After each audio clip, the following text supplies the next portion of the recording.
ये भाई बहनों, आज की रोटी की और सदस्य व्यक्तियों के लिए ख्रिस्तांची मधुर नावाचे सप्रेम नमस्कार. आज दिनांक 24 ऑगस्ट 2025 रविवार. पुरेस जाल आता रसदी नको. बघा, मी तुला फार उसमावर देवासारख केले आहे. निर्गम 7 अध्याय 1 वचन. प्रभू मृगांना सगन करतो, तो दुर्बलांना निवडतो, जेणेकरून बलवानांना लाजवू शकेल. ज्या इरेमियाने आपल्याला बालक समजेल व म्हणाला की मला बोलता येत नाही, त्याला प्रभूने मगान संदेष्ट बनवल.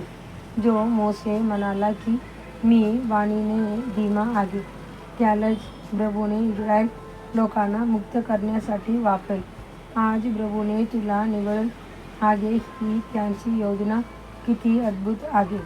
मोसेने जेव्हा अनेक कारण दिली, तेव्हा प्रभूने त्यांचा आत्मविश्वास उच्चवला आणि सांगितले, मी तुला फार समोर देवासारखे करीन. प्रभूने दाखवले की मोसे बरोबर असणारा देव मिस्रांची सर्व जादूगरापेक्षा आणि ज्ञानापेक्षा महान आहे.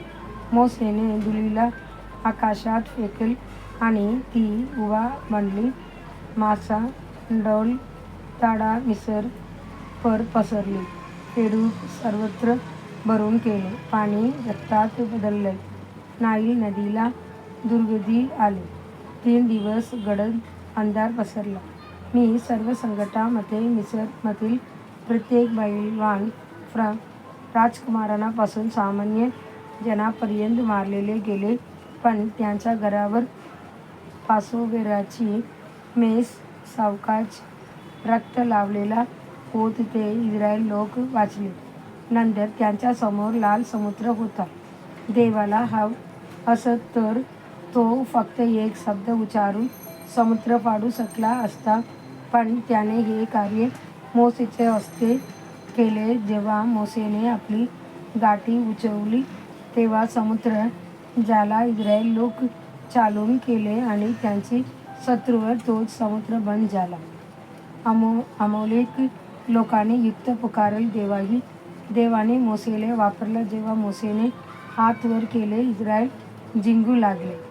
प्रिय देवाची बालका, जर तू प्रभूसाठी उठशील तर तो तुला सामर्थ्याने वरदानाने भरून टाकेल. भीती आणि सभी बाजूला ठेवशील काय? प्रभूसाठी उठशील काय?